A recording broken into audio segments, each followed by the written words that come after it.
Okay, applied calculators, let's roll up our sleeves, assuming that we have sleeves. Let's do whatever it takes to focus ourselves on the process of logarithmic differentiation. Why on earth would somebody do logarithmic differentiation? Oh, I'll describe it by way of example. Find y prime if y is the natural log of x cubed times e to the x over x squared plus 4. Now, we could do this in the traditional way. We could say that the derivative of the natural log of something is 1 over that something times the derivative of that something. Well, that's a quotient rule, right? It's the bottom times the derivative of the top. But the derivative of the top, it's the quotient.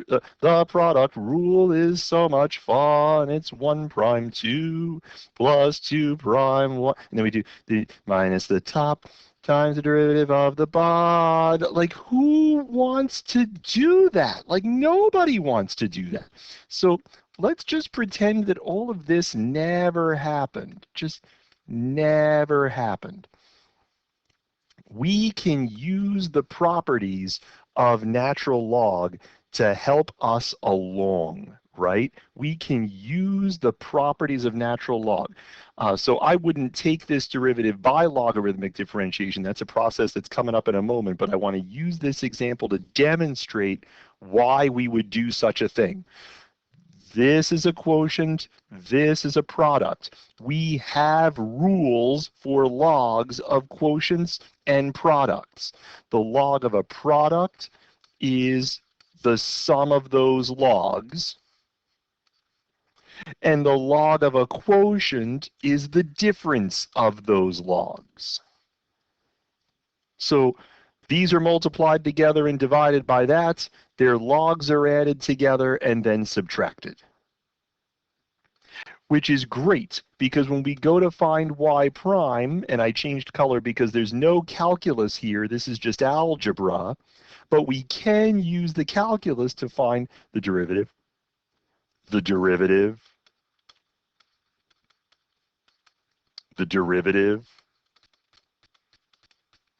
the derivative.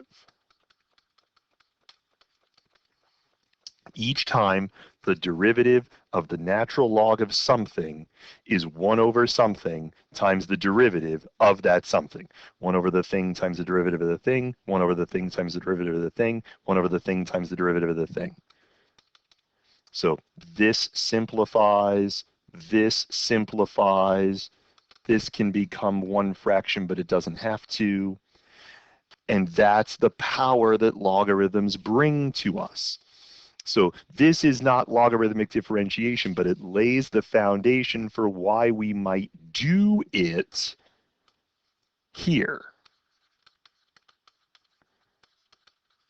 Find y prime if y is x times the square root of x squared plus 1 over x cubed minus 3. Now, no logs. There are no logs anywhere here. Why would we want to introduce logs?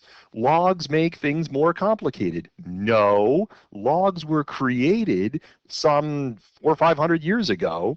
My history on that is bad. I'm going to say it's 500 years ago, to take products and quotients and turn them into sums and differences. So instead of finding the derivative of this y, let's look instead at what the natural log of y is.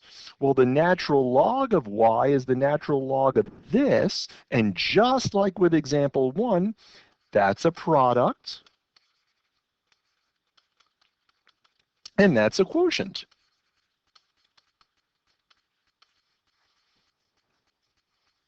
And this gives us the same advantage we had before. we can take derivatives more easily because they're pieces and not this giant whole. Derivative of natural log y is 1 over y times dy dx. The derivative of ln of x is 1 over x. That's a tricky go, isn't it? This is the natural log of something to the 1/2. That 1/2 comes down in front, doesn't it? So you've got that 1/2 times the derivative of this thing. And the derivative of the natural log of a thing is 1 over the thing times the derivative of the thing. The derivative of natural log of a thing is 1 over the thing times the derivative of the thing. So now we clean up a little bit. 1 over y times dy dx, y prime, that's easy. This cleans up a little bit. This cleans up a little bit. Well, what were we supposed to find? We were supposed to find y prime. That's y prime, which means we bring y to this side. Except we don't write y because our answer is in terms of x. We instead write y. We write the thing that we were told at the beginning of the problem was the same as y.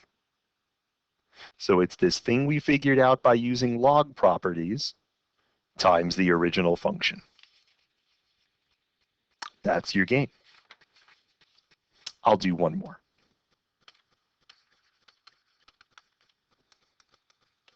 Find y prime if y is x to the power of the natural log of x. Now, we don't have a rule for what to do if there's a variable to a variable power. We have no idea what to do. But we could talk about the natural log of y. Why would we do that? Well, the natural log of something with a power in it, this power can move to the front. Right? The power comes down. And it so happens that this is the natural log of x squared. Which means when we go to find derivatives, we can find the derivative of the natural log of y. That's 1 over y dy dx, or y prime. And we can find the derivative of this thing. This is chicken nugget squared. Well, chicken nugget squared has a derivative of 2 chicken nugget to the first times the derivative of the nugget. So what's dy dx? What's y prime? It's this thing that we had times y. But we're not going to write the letter y. We're going to write the thing that we were told was y at the beginning of our problem. So we can use the properties of logarithms to find derivatives more easily because products and quotients become sums and differences, and we can do sums and differences easily. I hope this helps you understand what you read in the text, and I'll see you in class when we gather.